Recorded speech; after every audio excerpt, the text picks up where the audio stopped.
सकता है। हमारे साथ राजेश कुमार CPRO जुड़े हुए हैं, उनसे भी एक सवाल ले लेते हैं। राजेश जी, ये जो हंगामा और तोड़फोड़ हुआ, क्या इसका इंतजार कर रहे थे आप लोग? अब जाकर के परीक्षा को स्थगित किया गया है, रिजल्ट में पहले से ही गड़बड़ी चल रही थी, छात्र लगातार ट्विटर के जरिए भी कैंपेन चला रहे थे, ट्वीट के जरिए आप लोग को बता रहे थे, समझा रहे थे, परेशानी बता रहे थे, लेकिन तब ये एक्शन क्यों नहीं लिया गया?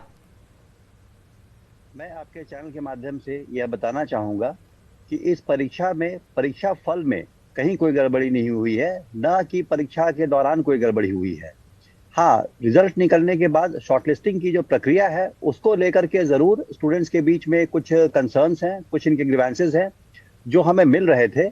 और मैं यह बताना चाहूंगा कि हम लोगों ने प्रेस एंड इलेक्ट्रॉनिक मीडिया के माध्यम से इनके जो कंसर्न्स थे उसको हम लोगों ने एड्रेस भी किया है।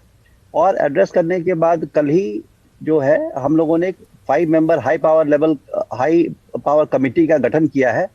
और वह कमेटी जो है, जो स्टूडेंट्स के जो ग्रीवेंसेस हैं, कंसर्न्स हैं, इनको अध्ययन करेगी, इनको देखेगी और उसके बाद निर्णय लिया जाएगा।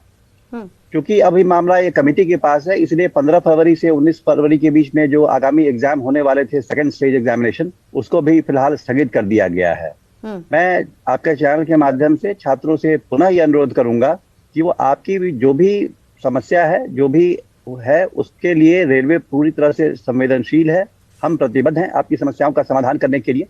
और जो हम लोगों ने हाई पावर कमेटी बनाई है उसमें आपकी जो भी समस्याएं हैं आप ईमेल के थ्रू उनसे करें।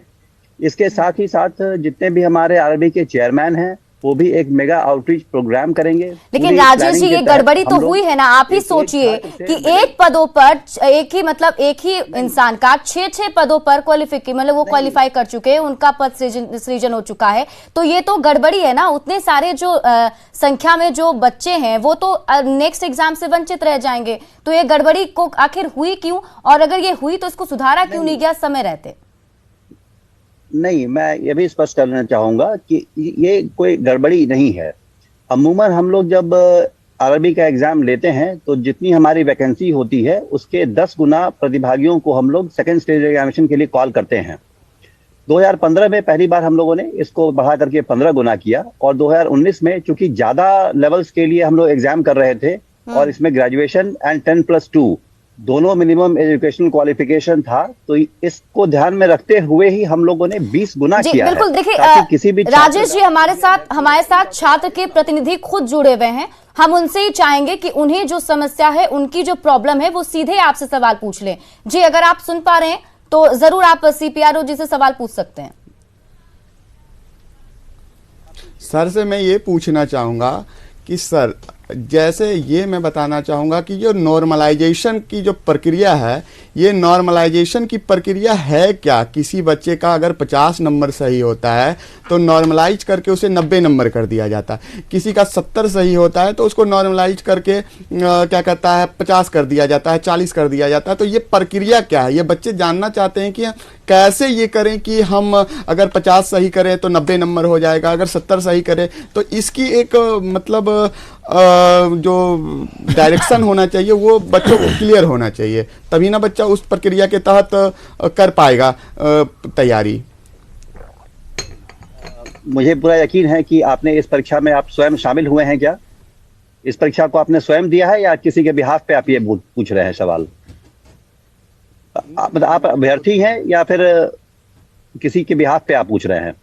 एनीवे, मैं आपको बताना चाहूंगा कि आप ये देखिए कि करीब 1.25 करोड़ लोगों ने अप्लाई किया था। ये एग्जाम कंडक्ट कराना अपने आप में ही एक हरकुलियन टास्क है। इसीलिए जो पूरा एग्जाम का शेड्यूल था ये स्प्रेड आउट था। करीब 50 से अधिक दिनों तक इसके एग्जामिनेशंस हुए हैं।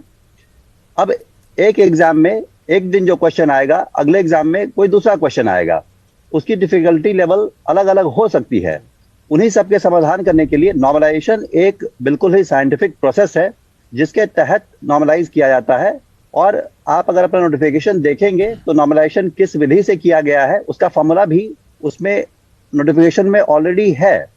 तो नॉर्मलाइजेशन की वजह से किसी छात्र को कोई नुकसान नहीं हुआ है। ऐसा नहीं हो सकता है कि नॉर्मलाइजेशन की वजह से जिसके ज्यादा मार्क्स आते वो छट गए हो या जिसके कम मार्क्स आते हैं उसका सिलेक्शन हो गया हो। तो इस भ्रांति को आप लोग बिल्कुल अपने मन से निकाल दें कि नॉर्मलाइजेशन से किसी छात्र का कोई नुकसान हुआ है। नॉर्मलाइजेशन से कोई नुकसान नहीं हुआ है। नॉर्मलाइजेशन एक साइंटिफिक प्रोसेस है जो वर्ल्ड ओवर यूटिलाइज किया जाता है जब हम एक एग्जाम को एक पाली में नहीं करा पाने में सक्षम होते हैं।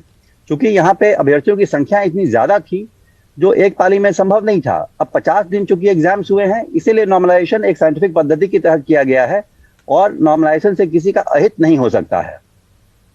मेरी बात मेरे ख्याल से आपको स्पष्ट हो गई होगी। नहीं कर रहा हूँ सर जी सर, मैं अहित नहीं कहना चाह रहा हूँ। मैं ये जानना चाह रहा हूँ कि ऐसा नहीं हो सकता कि हर एक पाली में क्वेश्चन सेम हो, उसका लेवल सेम हो। ऐसा हो कि कोई बच्चा अगर बहुत पढ़ने में तेज है, वो बहुत अच्छे से तैयारी करके जा गया, उसे डिफिकल्ट क्वेश्चन, आप जैसा बता रहे हैं, उसे डिफिकल्ट क्वेश्चन मिल गया तो वो गलत करके चला आया, और कुछ बच्चे जो हैं वो कमजोर नहीं होते। नहीं, बिल्कुल ही आपका अच्छा प्रश्न है। और मैं बताना चाहूंगा कि नॉर्मलाइजेशन की प्रक्रिया इसीलिए यूज की जाती है कि ताकि कठिन प्रश्न और आसान प्रश्न अगर पूछे गए किसी पाली में, तो जिस पाली में कठिन प्रश्न आए उसमें जो विद्यार्थी हैं, जो अभ्यर्थी हैं, उनका नुकसान नहीं हो, और जिस पाली में आसान प्रश्न आ गए हों उस पाली के विद्यार्थियों को कोई अनड्यू एडवांटेज न मिल जाए।